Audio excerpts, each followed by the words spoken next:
Buenas tardes, hermanos, ¿qué tal? ¿Cómo les va? Espero que bien, nosotros bien, por la gracia de Dios, siempre están presentes en nuestras oraciones. Estamos muy gozosos de poder nuevamente continuar con el estudio de la epístola a los romanos, así que para continuar vamos a orar, pedirle al Señor su guía, su dirección y que nos ayude en nuestras debilidades. Amado Señor, te damos muchas gracias por darnos la oportunidad en esta tarde, Señor, de poder abrir tu palabra, poder seguir profundizando esta preciosa y gloriosa epístola, Señor, a los romanos. Pedimos, Señor, que tu Espíritu Santo nos ayude y también, Señor, que obres, Señor, en cada corazón de los hermanos que escuchan, como también, Señor, de aquellos oyentes, Señor, que tienen la oportunidad de ver este video, Señor, y concentrarse, Señor, en lo que tu palabra dice, Señor, y tú quieras obrar, Señor, en sus corazones, Señor, con salvación. Es nuestro ruego, es nuestra súplica. Señor, pedimos, Señor, que podamos anunciar las buenas nuevas de salvación, como estamos estudiando, Señor, y queremos ser imitadores, Señor, del apóstol Pablo, como él era de Cristo, Señor, y queremos ser voceros de tu hermoso, precioso evangelio, poderoso evangelio. Gracias, Señor, te damos, confiamos en ti, esperamos en ti. En el nombre de Jesús oramos, amén. Bien,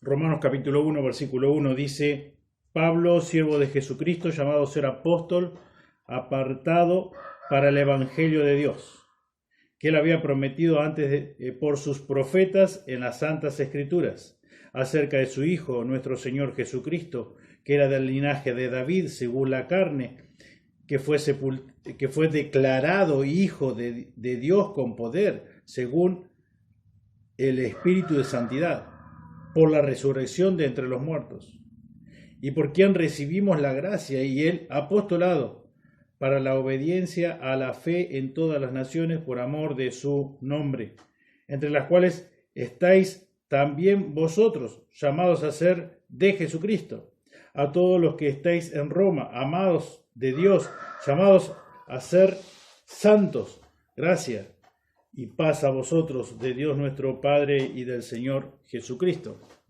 Y en este día vamos a tratar de profundizar lo que es el versículo 3 y versículo 4.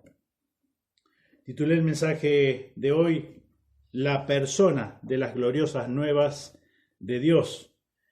Estos dos versículos, el 3 y el 4, hacen un gran énfasis, por igual, en la divinidad de la designación de Cristo como Hijo de Dios.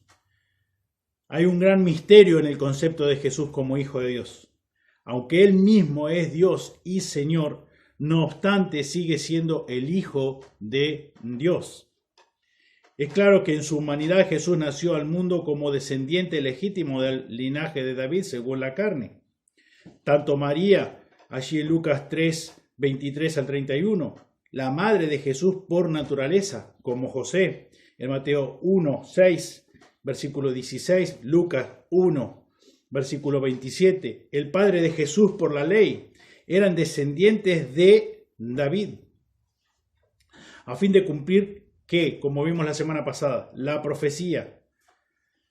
Pueden buscar en sus casas 2 de Samuel 7, 12 al 13, 2 de Samuel 7, 12 al 13, Salmo 89, 3 y 4, versículo 19 también y 24, Isaías 11, del 1 al 5, Jeremías 23, del 5 al 6. El Mesías tenía que ser ¿de qué? Del linaje de David. Eso es lo que estaba predicho, eso es lo que estaba profetizado. Entonces Jesús cumplió esas predicciones mesiánicas tal como cumplió todas las demás. Así lo veíamos la semana pasada. Como descendiente de David, Jesús heredó el derecho de restaurar el reino y sentarse sobre el trono de David. El reino prometido, que no tendría fin. Fíjense, acompáñenme ahora a Isaías 9. Isaías 9, versículo 7. Podemos leer el 6 también. Lo leímos la semana pasada o la otra. Porque un niño nos es nacido, hijo nos es dado, y el principado sobre su hombro, y se llamará su nombre admirable, consejero, Dios fuerte, Padre eterno, príncipe de paz. Versículo 7. Lo dilatado de su imperio y la paz no tendrán límite. Sobre el trono de David y sobre su reino, disponiéndolo y confirmándolo en juicio y en justicia, desde ahora y para siempre. O sea, el cumplimiento de Jesús fue que descendió de David, restauró el reino y se sentó en el trono de David, el cual había sido prometido desde la antigüedad, y dice que no tendría fin. La segunda persona de la Trinidad nació dentro de una familia humana y participó de todos los aspectos de la vida humana con el resto de la humanidad. Fue 100% hombre, pero al mismo tiempo 100% Dios. ¿Qué hizo?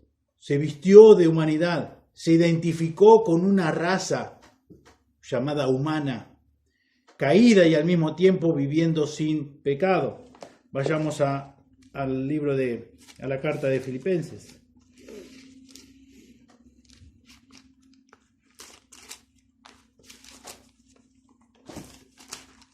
Uno de mis pasajes preferidos, predilectos. Filipenses 2, versículo 5 en adelante, dice: haya pues en vosotros este sentir que hubo también en Cristo Jesús, el cual siendo en forma de Dios no estimó el ser igual a Dios como cosa que aferrarse, sino que se despojó a sí mismo, tomando forma de siervo, hecho semejante a los hombres, y estando en la condición de hombre, se humilló a sí mismo, haciéndose obediente hasta la muerte y muerte de cruz. Tomó la semejanza, se identificó con la raza humana, se vistió de humanidad. Por esta razón se convirtió en el sumo sacerdote perfecto, siendo plenamente Dios, pero también plenamente hombre, a fin de que pudiera compadecerse de nuestras debilidades, uno que fue tentado en todo según nuestra semejanza, pero con una gran diferencia, sin pecado. Fíjense lo que dice el libro de Hebreos, capítulo 4. Hebreos 4, versículo 15. Porque no tenemos un sumo sacerdote que no pueda compadecerse de nuestras debilidades, sino uno que fue tentado en todo según nuestra semejanza, pero sin pecado.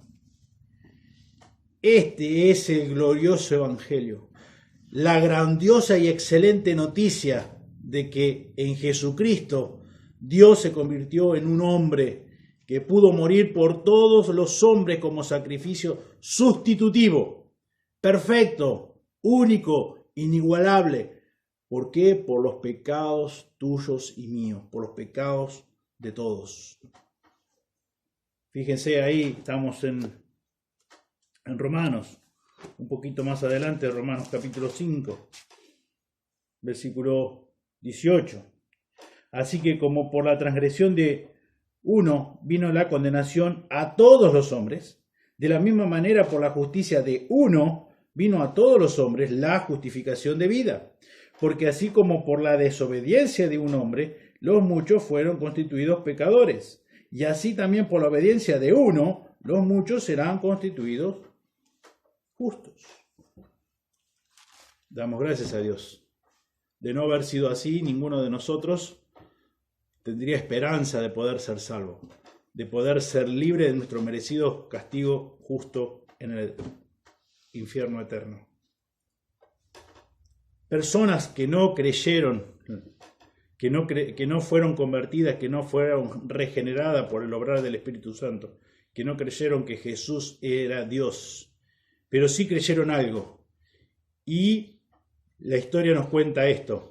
Escribiendo en el año 90 después de Cristo, antes que el apóstol Juan escribiera el libro de Apocalipsis, el conocido historiador judío Josefo escribió un breve bosquejo biográfico de Jesús de Nazaret, en el cual dijo: Ahora hubo cerca de este tiempo un hombre sabio llamado Jesús. Si acaso se permite llamarle un hombre, porque él fue hacedor de obras prodigiosas, un maestro de todos los hombres que reciben con agrado la verdad.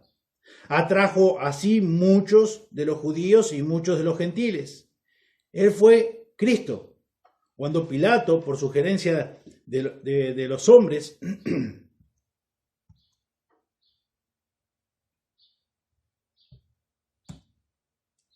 principales entre nosotros, le condenó a la cruz, quienes le amaban no le adoraron, no le abandonaron, ya que él se les apareció vivo de nuevo al tercer día, como los profetas divinos habían predicho todas estas cosas y 10.000 otras cosas maravillosas acerca de él.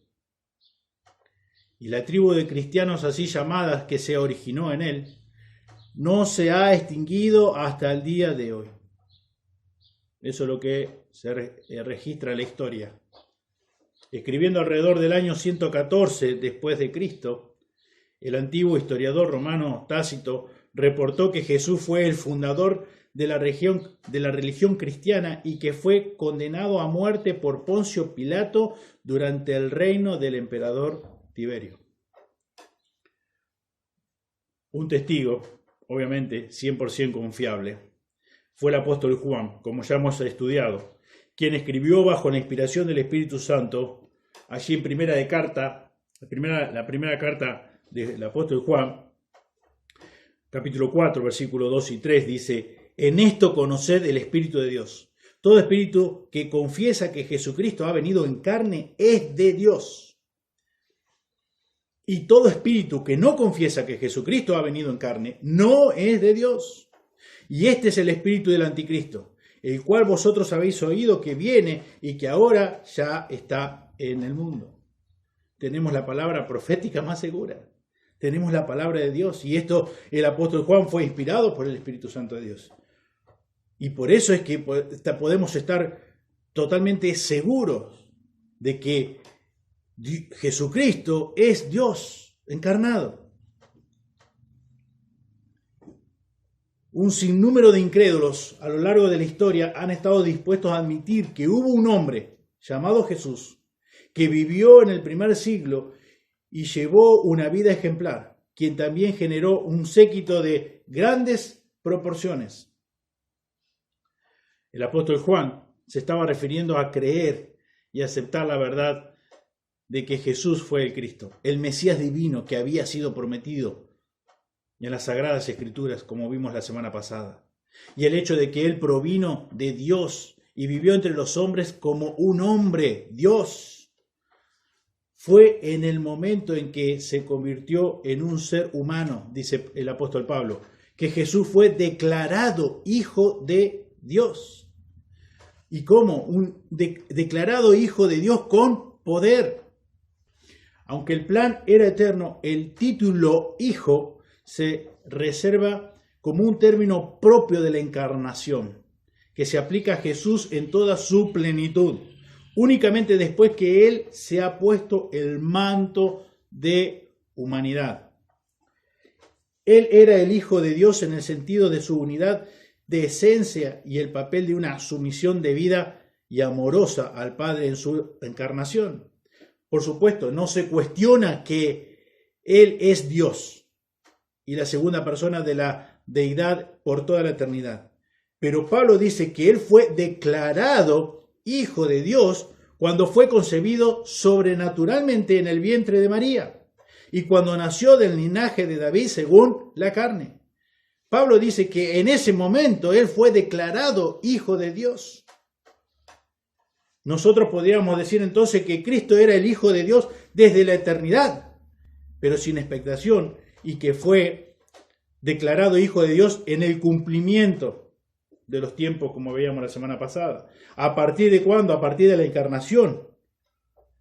Y para siempre, jamás.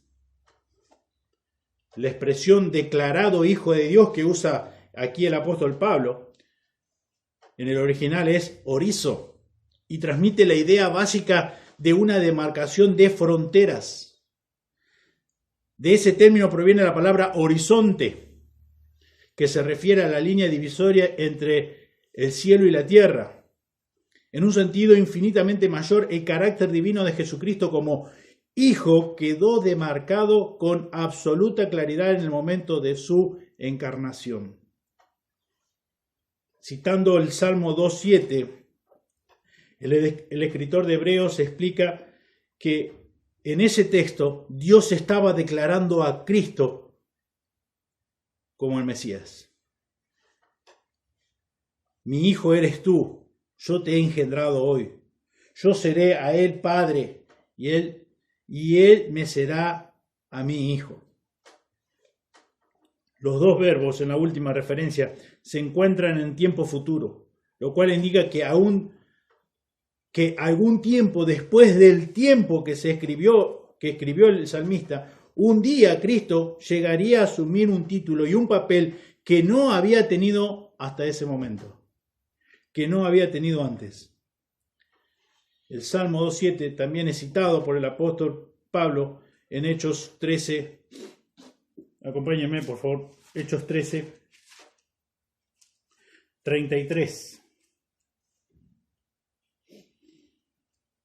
La cual Dios ha cumplido a los hijos de ellos, a nosotros, resucitando a Jesús, como está escrito en el Salmo 2, mi hijo eres tú, yo te he engendrado hoy. Preciosa cómo se cumple la palabra de Dios, como decíamos la semana pasada, los profetas, hombres comunes y corrientes que Dios quiso usar para que nos comunicaran su verdad, su palabra. Cientos de años antes que se cumplieran, pero fieles a lo dicho por Dios mismo. Y llegado el cumplimiento de los tiempos, se cumplió tal cual Dios había determinado. Este pasaje apunta en dirección a la resurrección como acta declaratoria de su carácter de hijo. Desde el punto de vista de Dios, Él fue engendrado como hijo cuando vino al mundo. La realidad de su unidad con el Padre y la perfección de su servicio a Dios fue públicamente declarada al mundo por el hecho mismo de que Dios le levantó de entre los muertos. A Cristo le fue asignado y Él se apropió por completo del título Hijo de Dios cuando renunció por su propia voluntad al uso independiente de sus privilegios divinos y a la expresión plena de su majestad, vaciándose con humildad, pero lleno de gracia y convirtiéndose en alguien totalmente sometido a la voluntad y el plan de su Padre Celestial. En la carta a los Filipenses, Pablo explica que Cristo Jesús, como leímos hace un momento, siendo en forma de Dios, no estimó el ser igual a Dios como cosa que aferrarse, sino que se despojó a sí mismo, tomando forma de siervo, hecho semejante a los hombres, y estando en la condición de hombre, se humilló a sí mismo, haciéndose obediente hasta la muerte y muerte de cruz.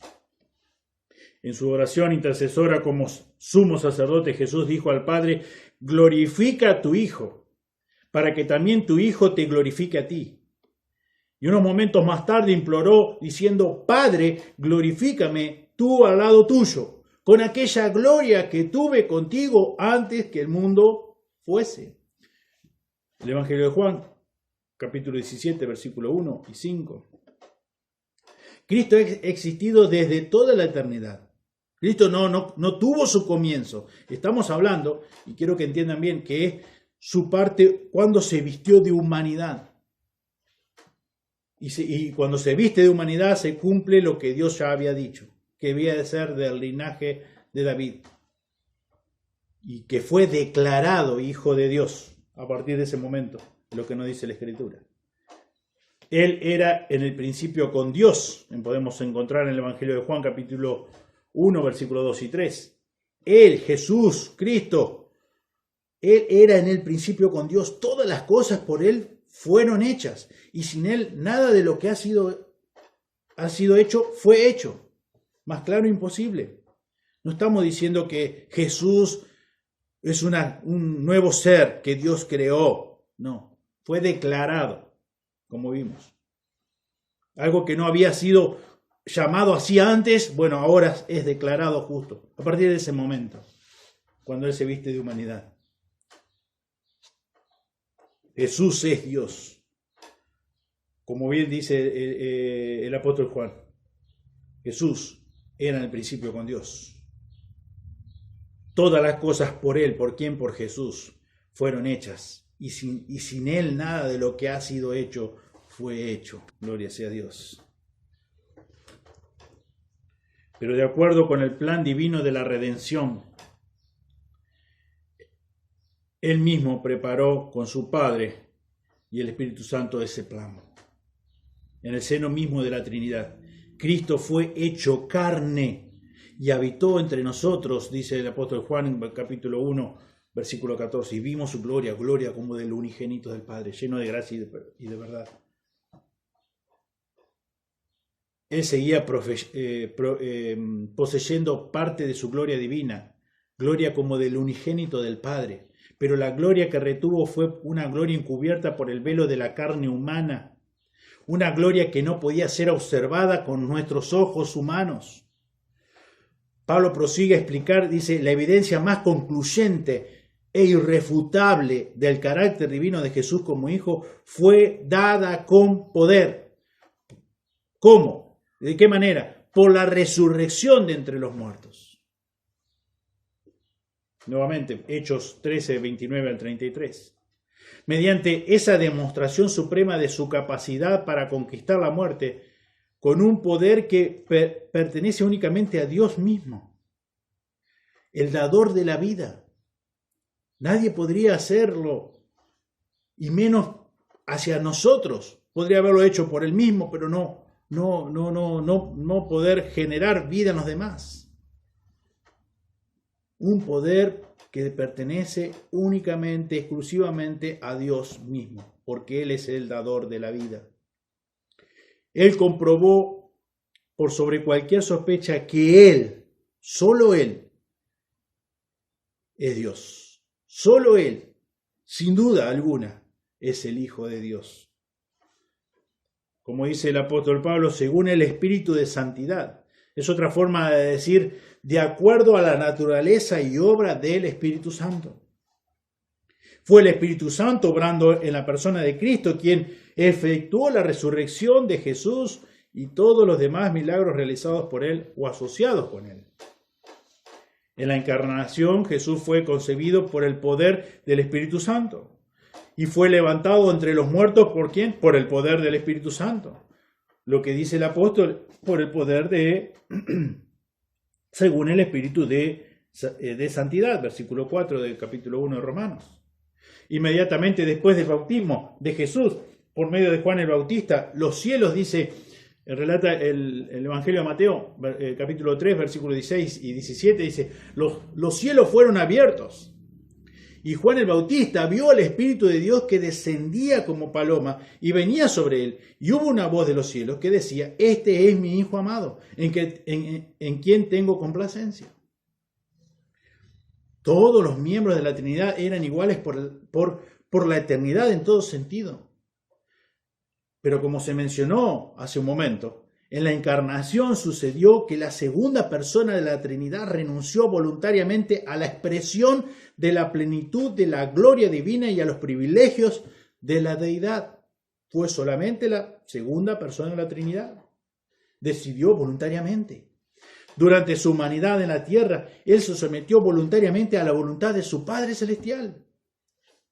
Juan 5:30, ya lo leímos. Y al poder del Espíritu Santo. El descenso del Espíritu Santo sobre él en el bautismo, como relata Juan, que pasó con Juan el Bautista, fue la iniciación de Jesús en el ministerio. Un ministerio totalmente controlado e infundido de poder del Espíritu Santo. Tanto así que Jesús mismo caracterizó el rechazo consciente y voluntario en su contra como una blasfemia imperdonable contra el Espíritu Santo. A tal punto. Fíjense, eso pueden leerlos leerlo, perdón, en Mateo 12, 24 al 32. Entonces, aquí tenemos a la persona de quien tratan las buenas nuevas. ¿De quién tratan las buenas nuevas? De Jesús. Jesús, Hijo de Dios, declarado Hijo de Dios, el unigénito del Padre, lleno de gracia y de verdad. Jesús, es hombre plenamente, absolutamente, 100%, no 99,99, no, 100% hombre. ¿Y qué dice la Escritura? ¿Qué dice Romanos? Pablo, inspirado por el Espíritu Santo de Dios, del linaje de David, y plenamente Dios, declarado Hijo de Dios. A lo largo de todo su ministerio terrenal, tanto la humanidad de Jesús como su divinidad, obviamente que fueron más que evidenciadas. Cuando le exigieron que pagara impuestos, Jesús, ¿qué hizo? ¿Se rebeló? ¿Se resistió? No, Jesús cumplió. Le explicó a Pedro que como hijo de Dios y gobernador por derecho propio sobre todo el universo, lo cual incluía, por supuesto, el Imperio Romano, él tenía derecho a ser eximido de todo gravamen. Sin embargo, para no ofenderles, dijo, ve al mar y echa tu anzuelo, y el primer pez que saques, tómalo, y abrile la boca, y hallarás la moneda que necesitas pagar. Tómalo, tómala, y dásela por mí y por ti. Mateo 17, 27. En su humanidad, Jesús, él estuvo dispuesto a pagar impuestos, pero en su divinidad suministró de forma sobrenatural los medios de pago. Increíble, asombroso, extraordinario. Jesús, Dios hombre, únicamente. Una noche después de un intenso día de enseñanza, Jesús entró a un bote con los discípulos y se dirigieron al otro lado del mar de Galilea. Al poco tiempo, Jesús se quedó dormido. Y cuando se levantó una tormenta que amenazó con naufragar la embarcación, los atemorizados discípulos despertaron a Jesús, exclamando, diciendo, Maestro, Maestro, ¿no tienes cuidado que perecemos? Y levantándose Jesús, reprendió al viento y dijo al mar, Calla, enmudece. ¿Y qué ocurrió? Cesó el viento y se hizo grande bonanza. Gloria sea al Señor. Marcos 4, 38, 39. Nosotros los discípulos, ¿cuántas veces respondemos de la misma manera? Obviamente no está Jesús vestido de humanidad acá en el medio nuestro, pero sí tenemos la tercera persona en la Trinidad morando en cada uno de nuestros corazones. Es lo que Dios dice y es lo que ya hemos estudiado en el Evangelio de Juan, que Jesús mismo prometió la morada del Espíritu Santo de forma permanente y para siempre en cada uno de los corazones de sus hijos, de sus escogidos, de sus discípulos. Y tristemente, nosotros, hijos de Dios, ante un pequeño problema, respondemos como respondieron los discípulos, atemorizándose por las olas, por el viento, y gritándole al Maestro, gritándole al Señor Dios, declarado Hijo de Dios, encarnado según el linaje de David, diciéndole, Maestro, Maestro, ¿qué pasa? ¿No tienes cuidado? Nos vamos a morir, nos vamos a hundir. ¿Cuántas veces hemos actuado de la misma manera? ¿Cuántas veces? Clama a mí y yo te responderé. Llamad y se os abrirá. Buscad y hallaréis. Y nosotros desesperadamente terminamos procediendo de la misma manera. ¿Dónde está nuestra confianza? El Espíritu Santo es Dios, no es una fuerza sobrenatural. Es Dios, es la tercera persona de la Trinidad, es Dios. Es como ellos estaban al lado de Jesús, la segunda persona de la Trinidad. Estaba dormido, sí, porque era 100% humano. Se estaba cansado, quiso descansar, durmió tranquilo. Pero los discípulos no estaban tranquilos. Estaban atemorizados, estaban aterrados. Y eso los llevó a levantar su tono de voz y a gritarle a Jesús: ¿por qué no tienes cuidado? Que vamos a morir, que vamos a perecer. Y Jesús, me imagino, tranquilo, con toda la calma que podría llegar a tener, el control de sí mismo, el dominio de sí mismo, no se conectó para nada con la locura de los discípulos y solamente reprendió al viento, al mar, y dice, se hizo una grande bonanza. Que esto también sirva para nosotros, para cada uno de nosotros, en los momentos de dificultad, en los momentos que las cosas no salen como nosotros planificamos o deseamos o anhelamos. Podamos recurrir a Dios, sí, pero descansar en Él. Él tiene el control de todo esto. Él tiene el control del coronavirus. Él tiene el control de esta pandemia. No está ajeno. Ustedes piensan que Jesús estaba ajeno, estaba descansando. Pero también en una oportunidad para enseñar a sus discípulos, para enseñarnos a vos y a mí, que debemos estar confiando en el Señor, recurrir al Señor, no desesperarnos. Él tiene el control de todo. Él hace lo que quiere. Recién citamos lo de Mateo 17, 27.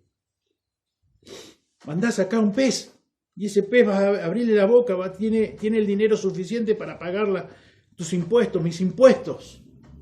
Hagámoslo. Cumplió con su parte humana, pagó impuestos y también administró su divinidad. Hizo que ese pez que iba a sacar Pedro tenía el dinero en la boca. Y ahora estaba dormido en la barca. Se levantó, reprendió, todo le obedeció. En su humanidad Jesús estaba exhausto, al igual que cualquier otra persona que queda cansada de un día de trabajo duro. Pero en su divinidad Él estuvo con toda la capacidad de calmar al instante una tormenta violenta.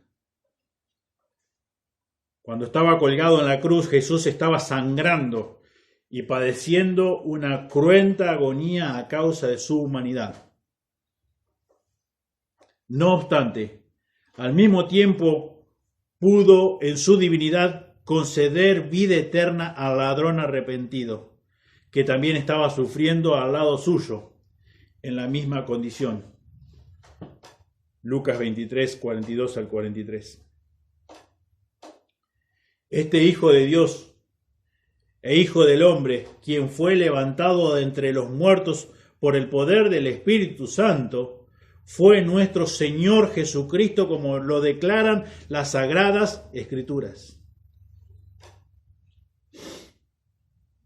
Jesús significa Salvador, Cristo significa el ungido y Señor significa gobernador soberano.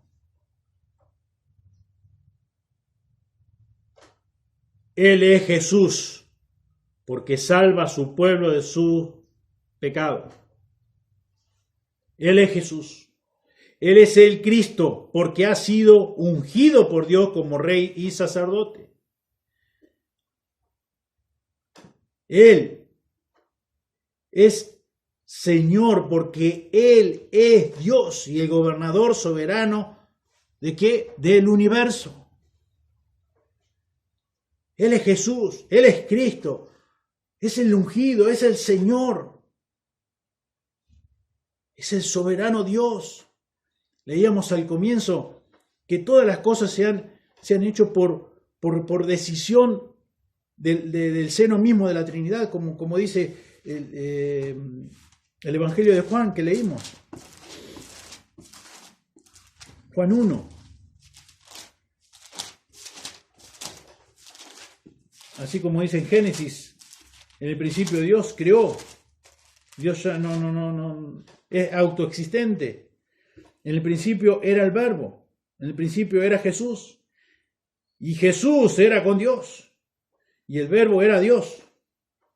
Este era en el principio con Dios. Versículo 2.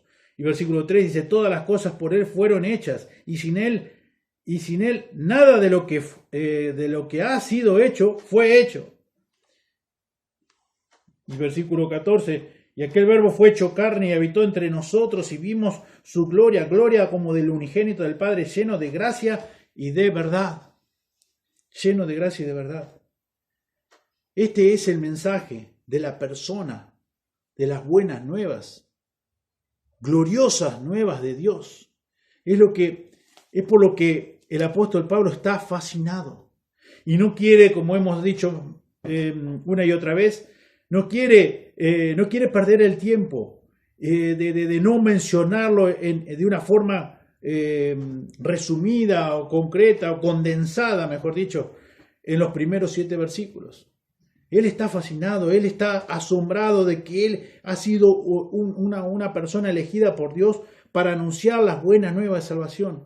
De que como veíamos la semana pasada, que él había prometido antes por los profetas en las Sagradas Escrituras. Y ahora está hablando, dice, pero y la buena noticia es la encarnación de Dios mismo en la segunda persona de la Trinidad. Él cumplió con lo que estaba dicho en las Sagradas Escrituras. Él es del linaje de David según la carne. Y también, siguió siendo Dios. Por eso dice versículo 4 que fue declarado Hijo de Dios con poder según el Espíritu Santo. Este es nuestro Dios, este es nuestro Señor Jesucristo, que vino a este mundo, decidió venir en el seno mismo, fue una decisión tomada en el seno mismo de la Trinidad, decidió venir a este mundo por amor a vos y a mí. Y este es el mensaje que tenemos que comunicar. Que Dios nos ayude, que Dios te ayude a vos, a mí, a cada uno de nosotros, a comunicar este mensaje, a disfrutar el Evangelio de Jesucristo y darlo a conocer a las demás personas que amamos, que aún no le conocen. Oremos. Amado Señor, gracias por esta palabra, gracias por este tiempo, Señor, de donde pudimos profundizar versículo 3, versículo 4 de Epístola de los Romanos, capítulo 1. Pedimos, Señor, que tú obres en nuestros corazones y que podamos disfrutar el Evangelio tuyo, como también, Señor, así comunicarlo a los demás, a los que aún no te conocen. Obra, Señor, en los corazones de las personas aún hoy incrédulas. Obra con salvación. Esperamos en ti, la salvación es tuya. Nosotros solamente somos voceros. Queremos anunciar fielmente tu palabra, el Evangelio de Dios, como dice Pablo en capítulo 1, versículo 1. En el nombre de Jesús oramos. Amén.